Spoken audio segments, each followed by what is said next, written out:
AI won't replace most leadership jobs, but it will expose those who are not pulling their weight by adding real value. And if they don't know how to use AI, they are going to fall. There's too many people spending hours trying to put the data together just to put into a report. Valuable that it is, and it's right to do, but we can automate that. Saving a leader probably 2 or 3 or 4 hours a week. Now, all you need is somebody to oversee the agent that produces that for you and to tick off and validate. Yeah. But I don't need lots of humans to do that. That is saving so many man hours. At a leadership team level, I'm intrigued. Are you working with some clients at the minute on some experiments where you are making the leaders more efficient?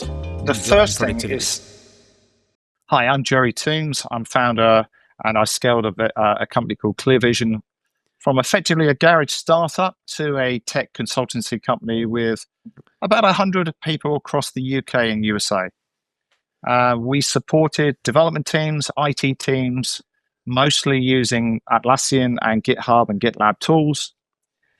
We hit about 77 million in annual revenue before we became acquired about 3 years ago.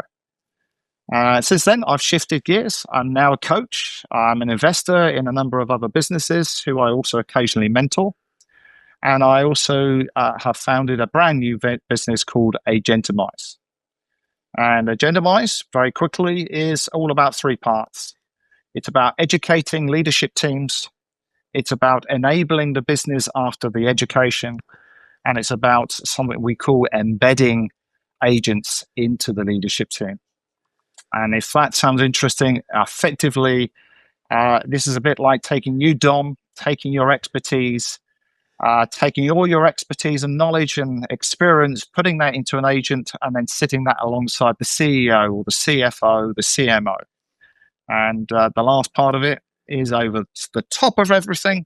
We then wrap an operating system, if you like, all run by AI, such that it helps. And I should always say, it's not there to replace. We believe it's there to assist because the people are still accountable, responsible, but it assists the business to run. But, we can get AI agents to do anything nowadays, but that's the difference. It's about having a subject matter expert like you coaching an agent day in, day out for your clients. Okay, very good. Congratulations on your growth and your exit. That was fab. Well done. Yeah, thank you. It was 25 years from starting to the last day. Yeah, very good. So before we dive into some of that and unpick some of that, love to understand what things you think other people might think you're mad to believe, or things that you think other people are mental to believe. What are some of those top things that make you stand out from the crowd? There's quite a few things that I could go through that I've learnt over that 25 years of running ClearVision, but I think some of the things I'm quite keen to get across now is business is going to be very different now and going forward. So historically, we've had businesses have operated quite in a similar way, perhaps for the last 100 odd years. But I think it's quite interesting to look at what's going to be controversial about going forward. So I think maybe typical businesses claim that they are too busy today to take advantage of AI. And I think that is crazy. And I think people are slightly scared at the leadership level, right? So that's the first thing. And I'm seeing that. That's why we have the educate part. Okay. Second thing, the UK productivity crisis won't be solved by working harder. AI is about less manual input and being smarter with AI. Third thing, too many leadership teams are bloated and possibly ineffective, and they work in silos. And so, again, when we look at the age groups of up-and-coming potential leaders and the generation, especially in the AI world, well, with the average age, I think we're going to be looking at the millennials being more relevant in the new AI era. But so it's about having very effective leadership teams, and it's going to be controversial about the right age of those and coming into the leadership teams. Okay. And AI won't replace most leadership jobs, but it will expose those who are not either pulling their weight or don't know how to use AI again. Okay. And do you think that that's true across the board? So, well, we can dig into that. Go on. What's the last one? What's the last one? Managers will manage a hybrid of both humans and AI agents. It would look very different. At the moment, managers always manage humans below them. Yes. But we will literally see roles disappearing, replaced by agents. And those managers, it won't be IT teams that look after the tech.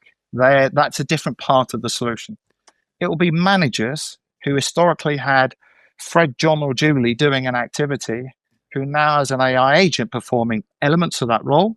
So a manager's role will look very different. They look after some humans, and they're going to look after a mixture of AI agents. Okay. Again, very important. Those managers will be accountable and responsible for the output of those agents. But it will just look different. I'm going to start there because I feel because managers one of those words where I just go I can't right. I use that word because most people understand. Yeah, no, what it is. And so here's, I'm going to sort of flip this round on you and see whether it still works, right? Which is, if you think the best managers aren't actually managing, they're coaching, right? And so, and the manager's job is to make themselves redundant and drive succession.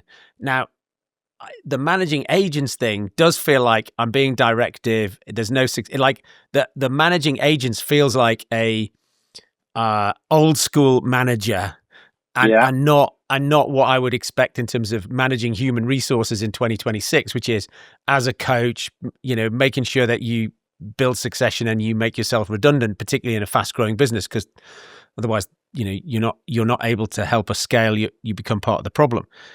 And that feels at odds with managing the agents, which feels like an old school job. I think this is what we're going to have to face.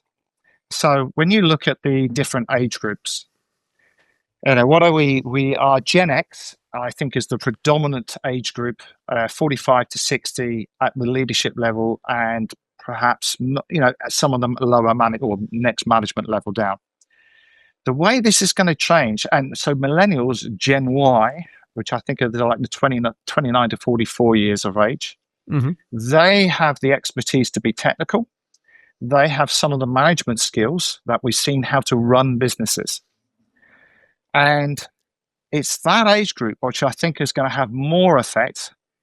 Forget the ones that are, just coming into this AI world as youngsters.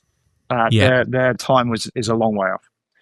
But you are right that traditionally humans, knowledge workers, managers have been here, and we manage people. We do their one-to-ones, and we get productivity, and we challenge people as to why they're not being productive, or there are better ways of doing things.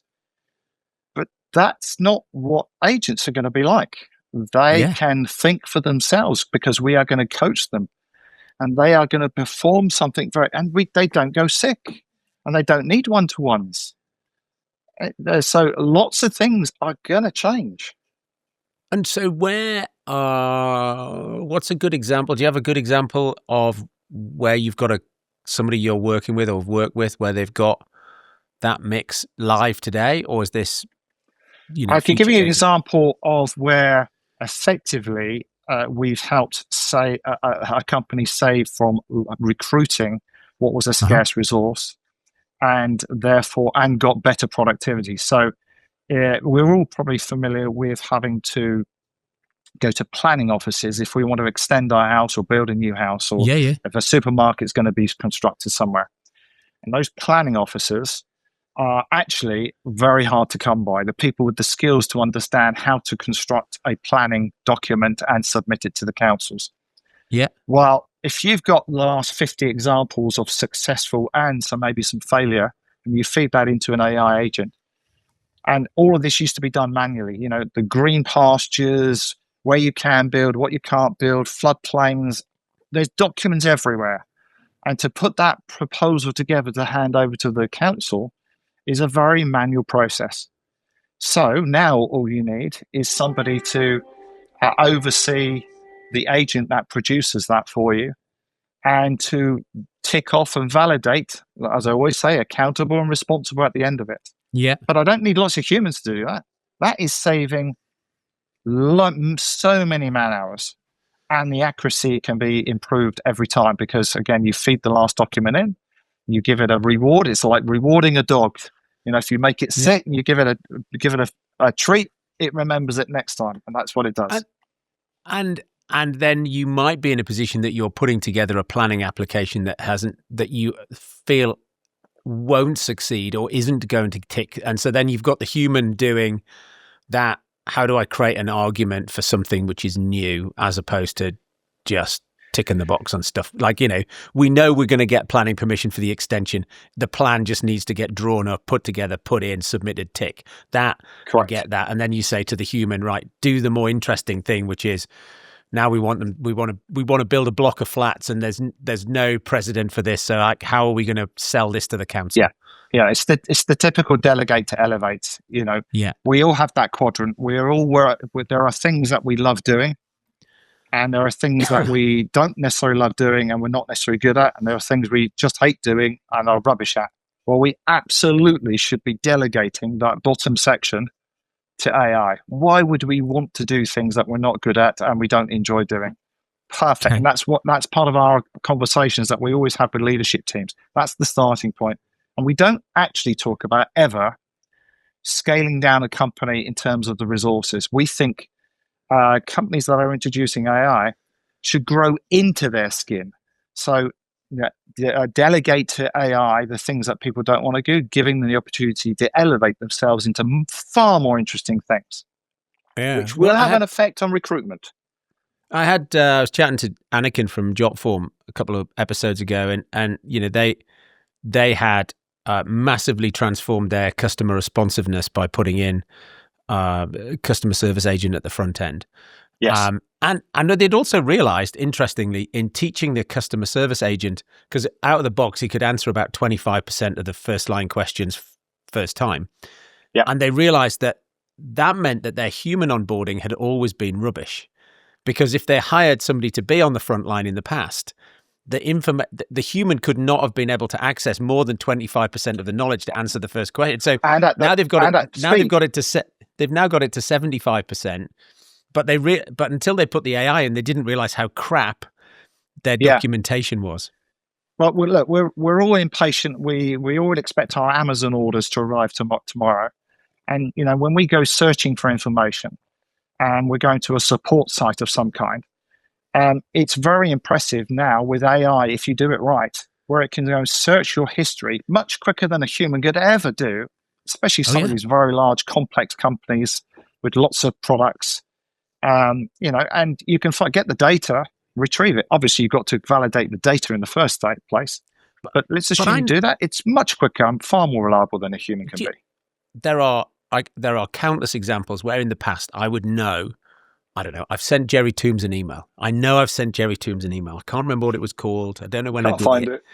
I can't find it. It might now I've got Gmail plugged into GPT or Claude or Manus or whatever, or all of them. And I just go, there's an email. I think I sent it to Gerry Tombs. I think it's about this, go and find it. Go and make a cup of tea, come back, and it's done. Like, it's there.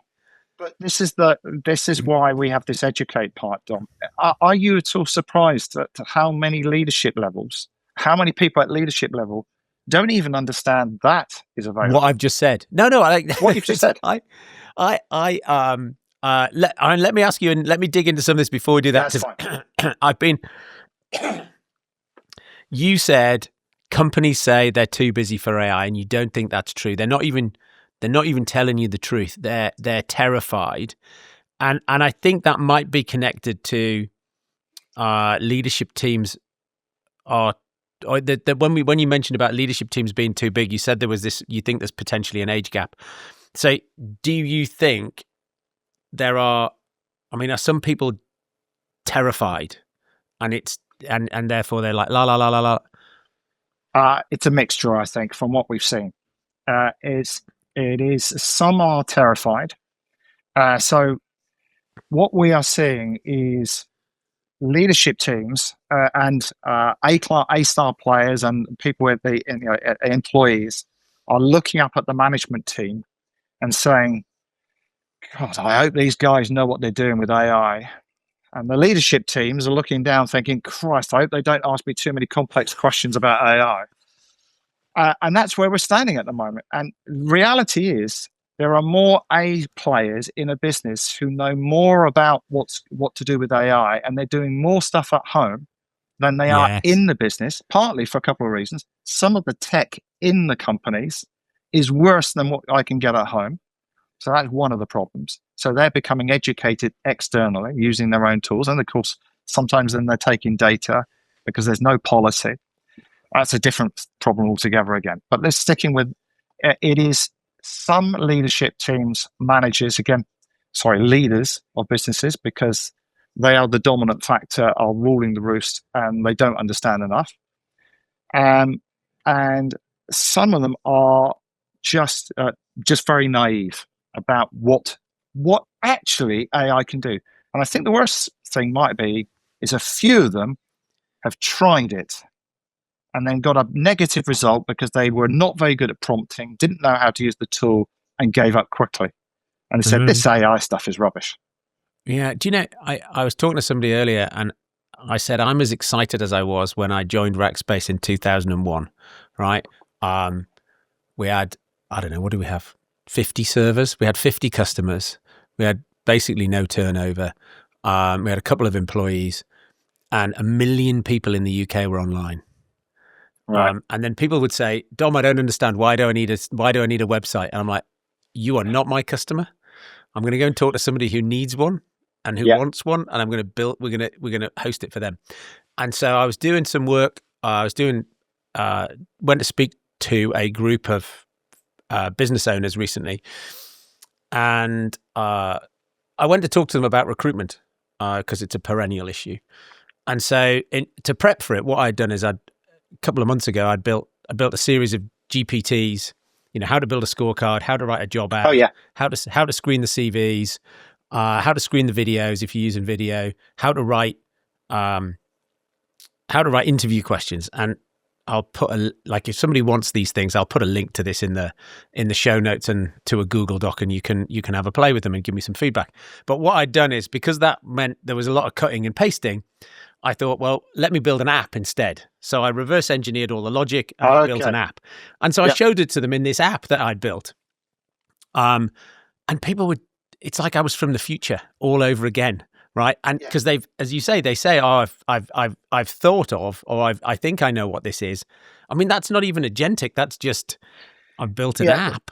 Again, we got to remember, so we talk about age groups. And I think it's probably still, I haven't got data that supports this. I would like to go and check it.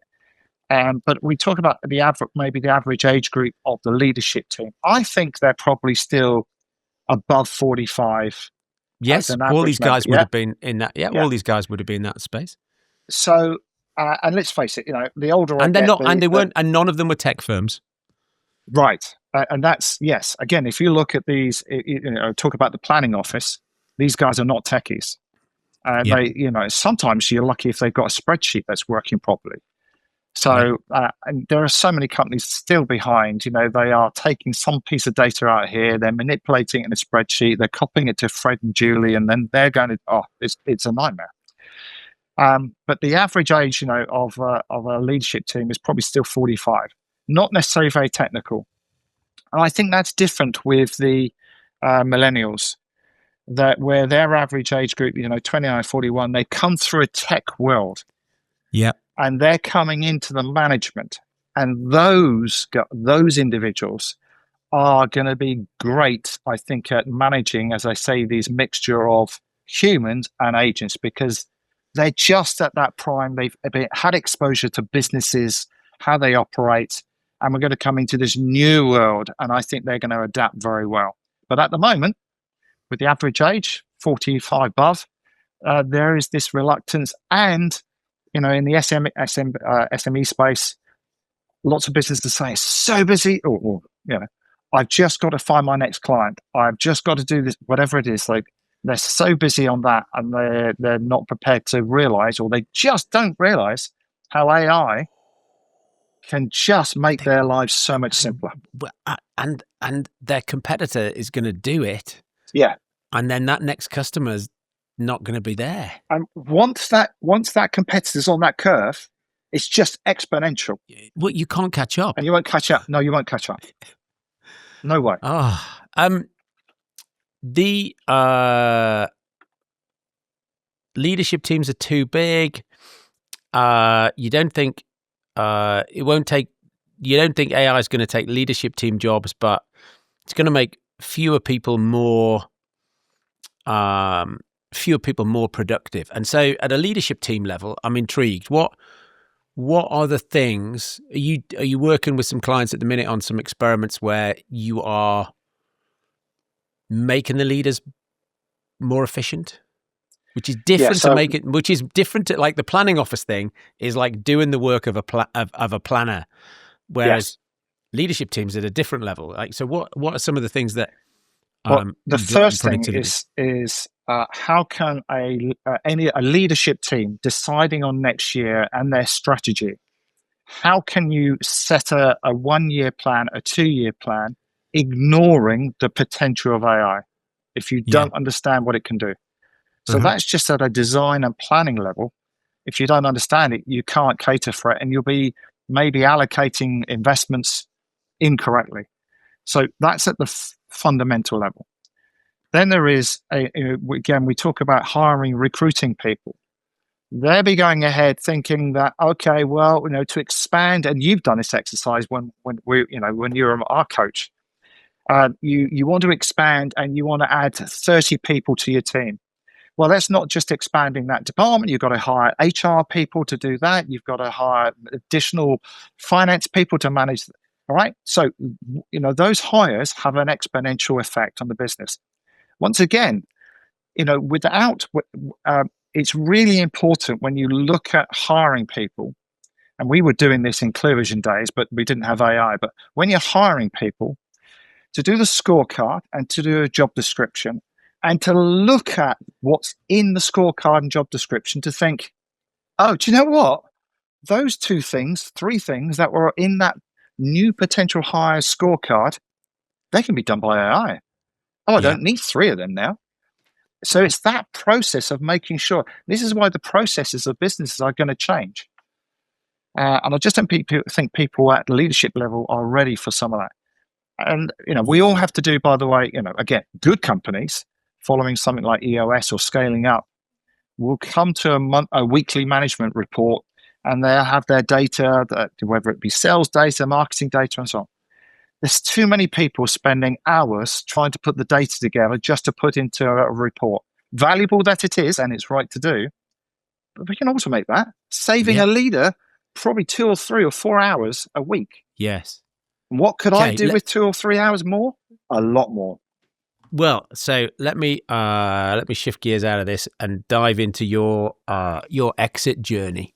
So, what were, looking back now, what were the things that only you? What were the things that were really high leverage for you? What were the things that only the founder, CEO should be doing, and how did you create space to do them? So I think whilst you are growing, number one is, I think leaders, first, if you can get your values correct, truly not just put them on the wall and put them in the cupboard and all the rest of it, but if you can truly live them, then that is a massive advantage. Because when it comes to recruitment, I started to not be involved in recruitment probably about 2 years before the sale. And that was before a different piece of advice, because I had to make myself invisible in the company so that I wasn't part of the acquisition unnecessary. But I, for many years, sorry, because I know the answer to this question, did you get most of your money paid up front? I got 98% of my money paid up front because somebody, thank you, Don, gave me some great advice, which is to make myself completely disposable and go on a journey such that when it comes to the acquiring company saying, okay, so Gerry, we need you to stay, and I can say, no, every part of my responsibility is delegated out. I don't do anything. And that's true to say, within the last 6 months of running the company before we actually did the deal, I wasn't doing anything. And that's exactly, it feels weird, but that's exactly the right thing to do. So go back to the recruitment thing. What was the point of leverage for you around recruitment then? Well, I think it's really important. If you hire a person who then goes on to interview other people, and that first person that you hired is just 10 degrees out from your values, from how you'd normally hire, how you'd normally interview, it gets, you miss the moon. All right. So I had no problems in being involved. I thought that was, people might say, well, surely you trust your managers and surely that's something you should delegate. To be honest, I always found that very difficult as a counter argument. I agreed with it, but I also felt, letting go of that most valuable thing, because those hires are the ones that grow the business. Yeah. So long as you delegate and so long as you allow them to prosper and you treat them well and the rest of it. So I stayed involved in recruitment it got less and less. But as I got closer to the acquisition, it got less and less, but that was probably the trigger. Let me interrupt the conversation just for a minute because I don't want you to miss this. My new book, Mind Your Fucking Business, is out on Amazon. If you're thinking yet another business book, I think you're wrong. This is actually a blueprint to cutting through the noise and achieving unparalleled success for you. It's based on 10 years of business coaching, spotting similar problems that people have had and coming up with real world solutions. If it's supercharging sales, if it's mastering talent acquisition, building a powerhouse brand, cultivating a company culture that breeds success, then this book is a ticket to your transformative journey. It's filled with practical tools and frameworks that I use every single day with my clients as part of their coaching program. If you want to take your business from good to great, look, you can go to Amazon and you can buy it, or you can click the link in the show notes and head over to monkhouseandcompany.com and I'll give you a copy. I'll send it to you today. I'll send you a copy for free. I want to help you build a fantastic business. Now, back to the conversation. One of the things that you mentioned there was in an earlier conversation was about resource allocation. And I remember one of the things that we talked about was the innovations that you wanted to drive, and for which there was no apparent. And this was a really interesting sort of dichotomy in the team. So the team are running BAU, you're inventing 20 new things, which is future revenue streams. And the team were like, well, what's the ROI? You're like, why can't we have that money? There are things here. And so maybe we could have a quick chat about, that, how you drove that innovation and how you manage that conflict in the team. So my leadership team used to hate me going on holiday because it allowed me to switch off from the everyday and switch into complete innovation mode. And I would throw them emails all the way through my vacation. And they literally would hate me going away. They dreaded it because I'd have another idea and then I would be challenging them on something as to why it wasn't efficient. Do you know what? I've almost forgotten what your question was. What? Go on. Well, it was that you had to own innovation because you tried to delegate innovation to other people. Yes. And that hadn't worked. And so you took back control of innovation and resource allocation into those projects. And sort of you had a ring-fenced team so that they could carry on with the day-to-day and you would stop talking to them about the new ideas. You had a team of people. In all honesty, it was a challenge. Even when I took it back, and I ran the innovation team. Because there is such a thing, and I think it's right now. I'm back at the startup mode, which is to focus, be niche. But I do believe that companies should never stop innovating, because I think that's quite dangerous. Because if you're not careful, the market, as we will see, those that have been very solid companies will get taken over by new startups. So I think it's really important to have that thread that runs through a business that's always constantly thinking about innovating. Yeah. But it was probably one of the hardest things within the company, which is to get a brand new idea and get it off the ground when there are so many other things in the business that were actually quite successful.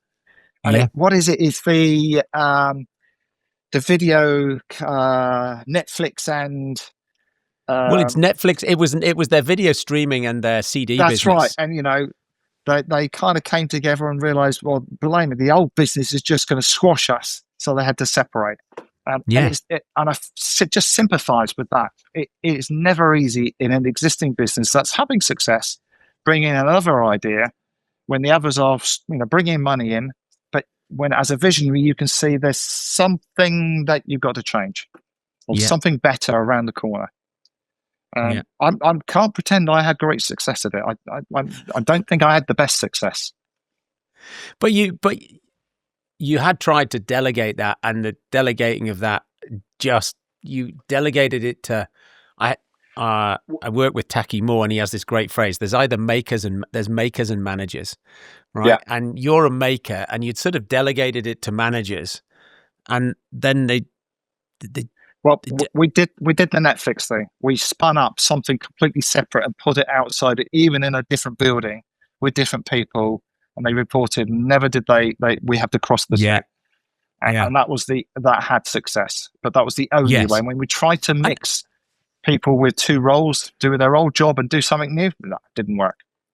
I think that resource allocation coming together at the CEO level and then splitting the two things, and BAU and innovation and like over here, you're still going to do small innovations on the BAU, but if you're going to do a new product, then you've got, or new lines, you got to have some isolation. Certainly that's my experience from when we built the Windows hosting inside Rackspace. We took 100 people and put them in a different building and said, build the world's best Windows hosting business. And that's what they did. As long as you give them budget, autonomy, a good direction to operate in, still got to have some numbers against it, but don't let that affect the original business. And what, in terms of the leadership team over, certainly over the last few years as you were scaling, did all of your leaders make the leap? Did you have to replace any along the way? And what elements of replace, but also so the journey looked like very typical. I think founder didn't want to give up control, didn't understand why in the beginning part of the journey, wondered why it wasn't scaling until you get some external expertise, some coaching that helps you realize you can't do it all, and you are the bottleneck, by the way, Mr. Founder. And when that realization comes through, and people, the strange thing is other people, this almost comes down to the trust thing, which I'm a great avid of, 5 dysfunctions of the team trust. So clearly I hadn't built up enough trust because people were kind of telling me, but in a soft tone, which means they're maybe scared of me, which is a deficiency in myself. But eventually, and you learn this, you go on a journey, you learn this. But as a founder, you start off. And then your coach, for some reason, you listen to your coach, and the coach says exactly the same thing as some of your employees, your senior people. And you think, okay, yeah, I am the bottleneck. And when you realize that, great. It's like, oh my God, I wish I had done this years ago. You get maybe the first person is your ops person. I'm the visionary, and then you get an integrator or the COO, depending on what title you like to use. But I realized that I'm great at visionary. I'm great at coming up with ideas, but my execution of them is not great. It's a bit like, so I built my house, Dom, I built a house. Catherine will still tell me, you got light switches hanging off the wall. You never finished the building. And that's me. That's typical of me. So we get our first, the operations person was first. Then we realized finance is important. We grew our team. We used the scaling up methodologies and approaches, run an L10. We eventually got up to, at our maximum number of leadership members, I think we got to, at one point, actually 8 people. And 8 is too many. I am going to say that now. Might not be too many, but it is too many. We were eventually running, when we sold, at 6. Yeah. And that was a good number. I don't think, although these are very fine numbers, I don't think I would go above 7. 7, I think, was 6 include you, or was it 6 plus you? It was 6 including me. Okay, so that you had five, basically you had 5 people running the company, and you stepping you to one side. Okay, they're good numbers. Like the decisions get made, the meetings are quicker. Everybody can hold each other accountable. You can build trust. And you said, did we survive with the same people? Yeah, we lost. You lost a few. Pretty much, we had the 6 that we ended up with, the 5 plus myself, the 5 others. 5 of them were all the way through the whole journey. The up and down of 2 or 3, or 2, effectively they changed it a little bit, but ultimately they didn't make the journey. Yeah. And I think that was one of the hardest things. We talk about, hiring carefully and removing people promptly. All right. And we all hang on to people far too long. And when it's at the leadership level and you build up, not friend, I always strike a very careful balance between a friendship, in your business, being your best friend versus a colleague. So they are colleagues, right? And it's very dangerous to try and make it more than that, because it's difficult to have a tough conversation when they're more than just a colleague. You can have great colleague relationships, but don't cross the boundary and make them a good friend, right? Because it is impossible to have those really hard conversations. So, but again, great coaching advice we had. It's not down to me as the founder leader. It was down to the group to hold each other accountable, and it's down to the leaders to either help the individual that's not pulling their weight, or help us all come to the conclusion, difficult it might be, somebody has to go. And again, leaders often think, it's my job to do. I don't want to do it. No, in actual fact, I think that's a measure of the success of the leadership team, whether they can step up and help the person that has to give the message. It shouldn't be one person's job to do it.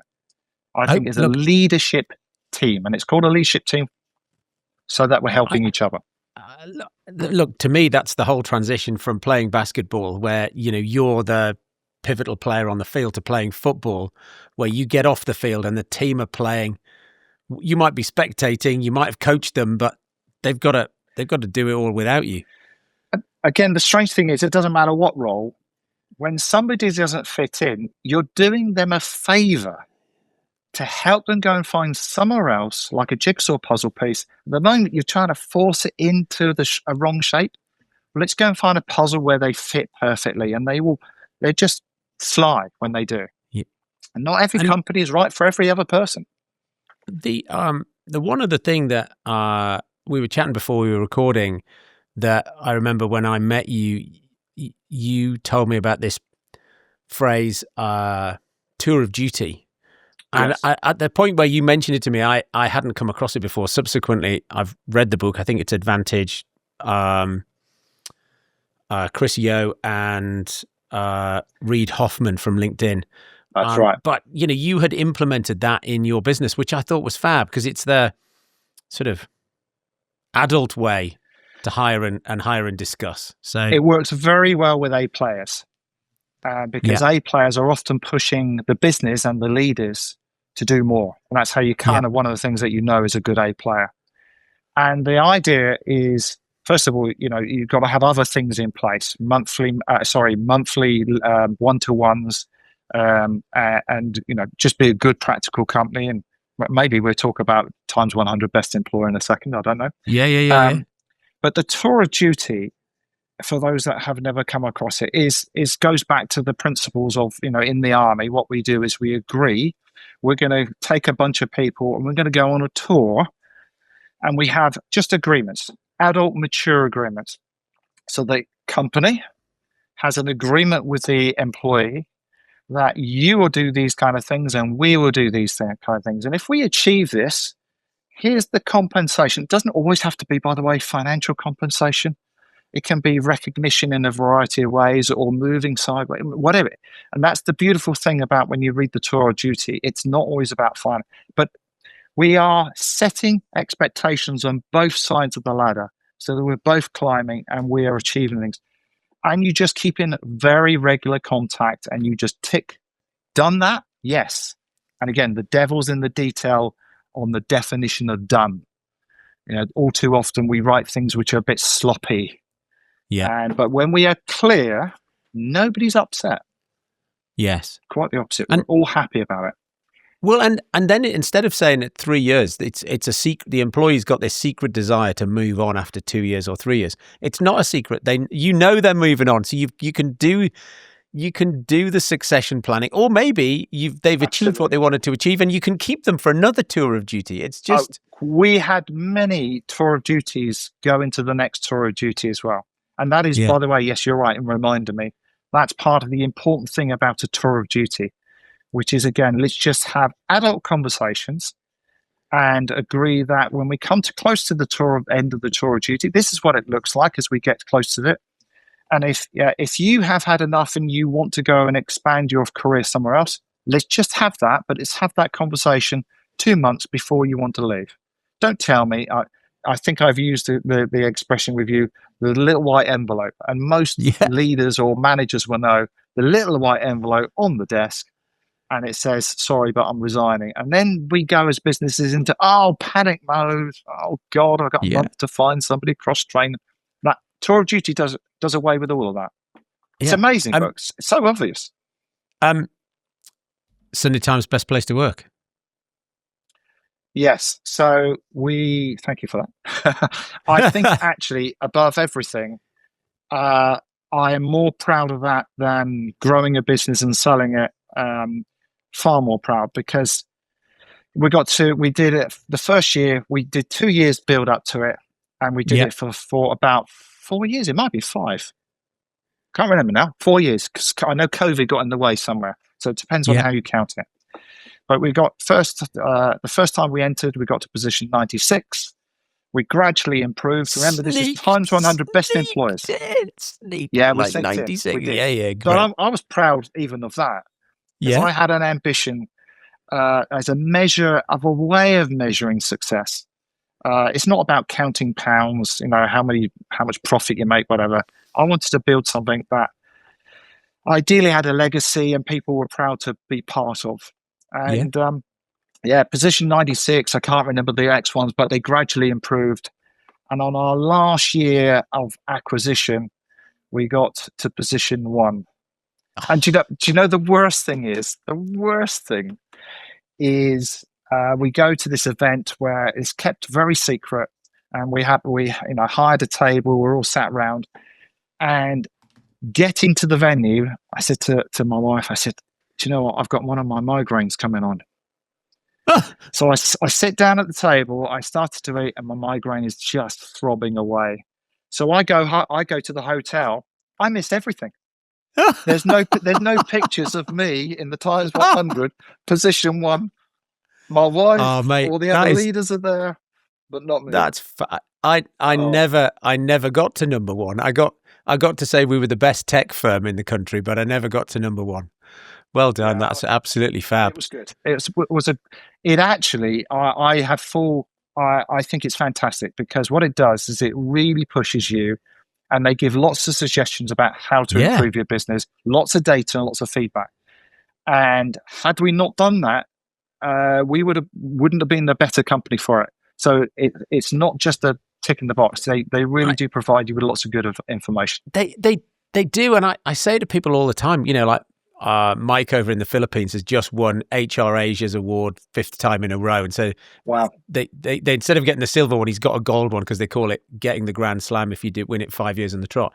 But you know, when I said to him you should enter, he's like, oh yeah, but we're not very good, we should wait. And I hear that all the time. I'm like, no, like even if you don't get in the top 100 and you do the program, you're going to get some feedback from the outside to benchmark you that you don't have. And so it's not about winning the award. It's about getting the feedback. It's about always seeking criticism because you want to get better. But 100%, it does become it's a bit addictive, isn't it? It is. But it's addictive because actually you start to see results. You see longevity of service. You know, we had A players staying for a long time. Well, and I think when there was plenty of temptation to move from other companies, technology companies, with far deeper pockets than we ever have. Well, and I remember spending some time with Simon LaFosse at LaFosse Associates, who have been, certainly I haven't looked this year, but historically they were the number one recruitment company in the Times Top 100, and so that was their recruitment thing. They didn't do advertising. It's just recruiters from elsewhere in the industry would send in CVs to them all of the time because it's like, oh, I'm in the space. Who's the best employer? I should go and see if they have any jobs. Yeah. I think that's when you know that you've done something well, when people are definitely trying to, have you got any vacancy? And they're not desperate people. These are people employed and looking to come to you. They're happy in their job, but they're still looking for something slightly better. Maybe their current employer isn't quite right for them. But that's when you know you're doing okay. And so we talked a bit about the exit. You said you got all your cash up front, which was great. You went and had a job for a bit. You went and worked there as well. And you survived. Like, you left on your own terms. You didn't. A lot of people, more than it that doesn't work out for more people than it works out for. So so I didn't have to stay. It was a 1 quarter, I feel like, and we hit the numbers, and I could have gone after 1 quarter. So 98, the 2%. Kind of neither here nor there, and it was only over 1 quarter. But I chose to stay on, in hindsight, only for personal reasons, because I could have done with an extra year now in the new business, if I think about it, because I had just started getting going then. Yeah. So if you had your time again, you wouldn't have stayed. I wouldn't have stayed. If I knew what I knew, correct, I wouldn't have stayed. Okay. But that's the only reason. And I felt a degree, having just won the Times 100 Best Award, I felt a bit crappy, kind of thinking, Christ, we sell the company and then I leave, having just... So although I couldn't really do any influence, I'd lost all my power, I felt a degree of responsibility that I should stay on. And I stayed on for a year. And in fairness, the company that acquired us, they didn't do anything naughty. They honoured their agreements, and that's really what I wanted to see. And shine a light on them if they did something wrong. Not that I could have done much about it. Yeah, but in hindsight, you had your time again. You'd have gone after the quarter. Correct. Yeah. Yeah. Okay. Interesting, because that's one of the conundrums that I speak to founders about all the time. Is what am I planning? What am I going in?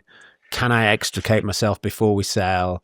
And for some people it's worked out, like Rob Belgrave, Wirehive got acquired by Pax8. Now he's the COO and he's moved over to Denver. So for some people it's fab, but it also depends on what you're after.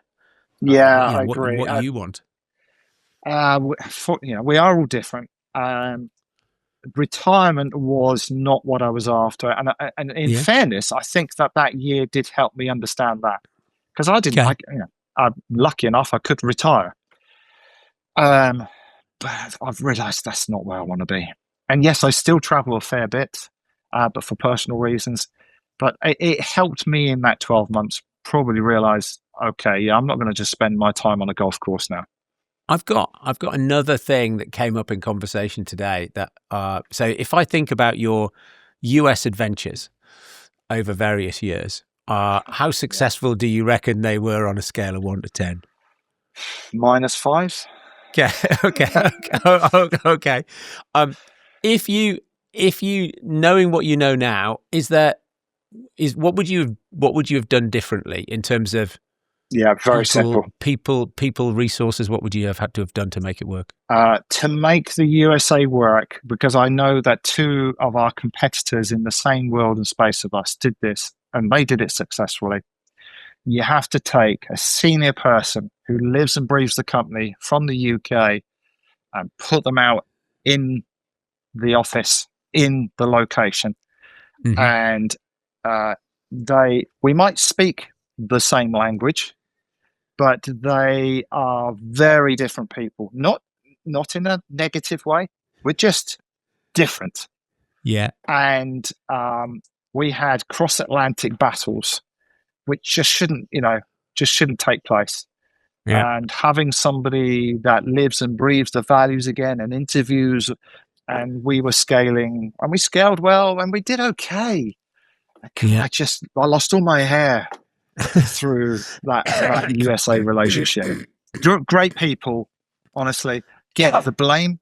The blame is here, not with them. The blame is with me, because we should have done it better and differently. So I do not blame any of them in the USA. Far from it. They're all great people. And along the way, I know you're a student of standing on the shoulders of giants. What books have you read along the way that you think other people should pick up that have had a big impact on you? Well, I think I arrived at reading books and gaining knowledge from books quite late. And it all comes from coaching. It comes from the programs that I went on with you, and then the curiosity. But I got some books here because I knew that this question comes up. And I'm going to go with my number one. And of course, I don't know whether this is going to reverse it when I hold it up to the camera. But The 5 Dysfunctions of a Team. Oh, yeah. Patrick Lencioni. Fantastic. Patrick Lencioni. The bottom layer of trust is the most valuable thing in a leadership you can have. Even if you got rid of the other 4 above it, if you just executed correctly, trust, and I think this is fundamental to the success of ClearVision, then it makes for a much more harmonious, you can have challenging conversations at the leadership level and not fall out because you've got trust with everybody. Oh, well, and I was just laughing to myself because I remember when we first met, you said, "Look, I don't need any coaching, but if you're any good, if you're any good at this, here's a test. Come and do a 5 Dysfunctions of a Team session with my executive team. We've done it before and it was shit. So they've got pretty low expectations, but come and have a go if you think you're hard enough." So that was an interesting exercise to take people through. Yeah, but without trust, it is. People are not prepared to challenge the leader in a constructive way, and you don't bring out the dirty washing. You don't air it. And some of those things that you need to air are the things that you need to go after.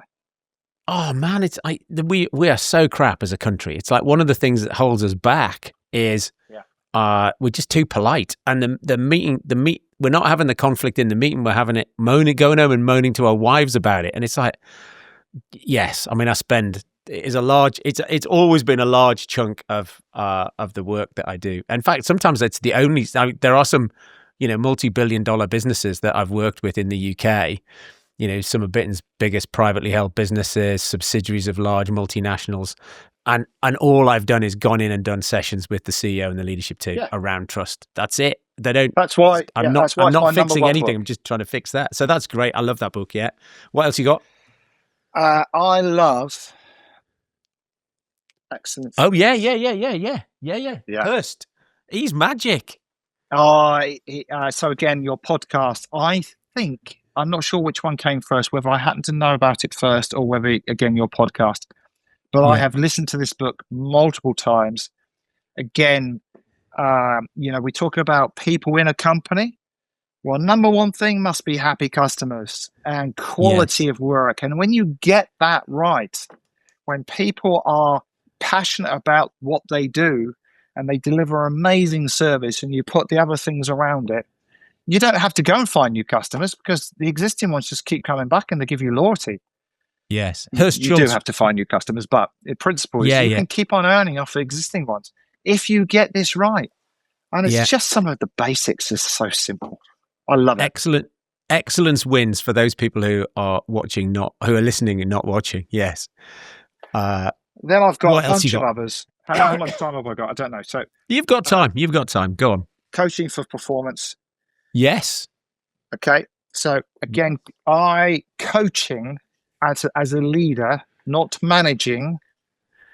The age-old expression is, you are leading people, and you measure leadership by the number of people that voluntarily want to follow you, not press ganged into following you, but they just want to come on the journey with you.